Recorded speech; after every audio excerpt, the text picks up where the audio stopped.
Hello everyone, সবাই কেমন আছো? নিশ্চয়ই ভালো আছো। আমি আলহামদুলিল্লাহ ভালো আছি। শাকিলা স্বপ্না ব্লগে তোমাদের সবাইকে আবারও স্বাগতম।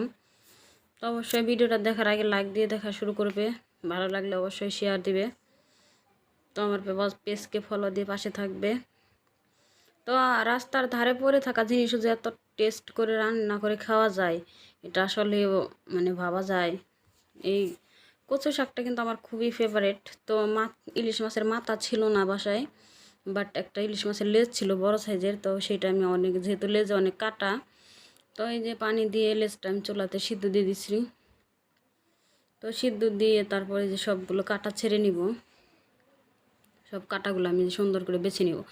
যদি এই কাটাগুলা থেকে যায় তরকারির মধ্যে, তখন গলায় বিঁধে গেলে একটা বড় ধরনের সমস্যা হতে পারে। তো সেক্ষেত্রে আমি সবগুলো কাটা সুন্দর করে ছেড়ে নিছি।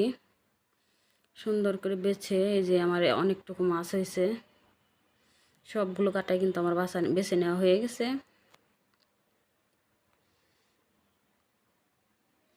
তো আমি পরবর্তী প্রসেসে চলে যাচ্ছি। যে চুলাতে একটা বড় ধরনের কড়াই বসাই দিছি। কড়াইতে দিয়ে দিলাম পরিমাণ মতো সরিষার তেল।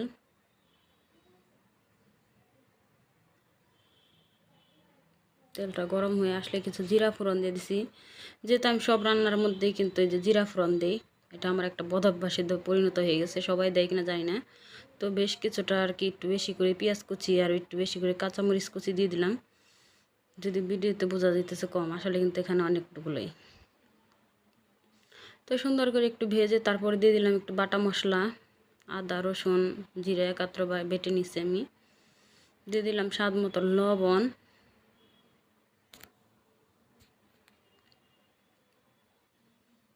আর দিয়ে দিলাম অল্প একটু হলুদ গুঁড়ো, ধনিয়া গুঁড়ো,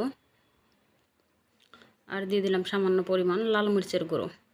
যেটাতে কাঁচামরিচগুলো আমি একটু বেশি দিছি, তাই লাল মরিচের গুঁড়োটা একটু কম দিলাম। তো পরিমাণ মতো একটু পানি দিয়ে সুন্দর করে কষিয়ে নিলাম। যখন এই যে তেল ভেসে উঠছে, এখন আমি যে আগে থেকে ধুয়ে কেটে নিছি যে কচুগুলো, রাস্তার পাশে কিন্তু এই কচুগুলো হয়, আজাতি কচু বলে আর কি। তো এটা কিন্তু অনেক টেস্ট এভাবে রান্না করলে। তো কচুগুলো দিয়ে আমি যে মাছগুলো দিয়ে দিলাম, দিয়ে ঢাকনা দিয়ে কিছু সময় আমি রান্না করব। যখন একটু কমে আসবে তারপর আমি নাড়াচাড়া দেবো। এই যে আমার কিন্তু অনেকগুলো কমে গেছে। তো এখন এই যে ঢাকনাটা তুলে নেড়ে নেড়ে দিয়ে অনেকগুলাই কমে গেছে, সিদ্ধ হয়ে গেছে যেহেতু। এখন আমি অনেকটা একদম লাড়াচাড়া দিয়ে সুন্দর করে আস্তে আস্তে ভেজে নামিয়ে নেব। তো ফাইনালি এই যে আমার কচুগুলো নামান হয়ে গেছে। তো আমার কচুর যেমন টেস্ট তেমন দেখতেও কালারটা। তো সবাই আজকের মতো বিদায় নিতেছি। সবাই ভালো থাকবেন, সুস্থ থাকবেন। আল্লাহ হাফেজ।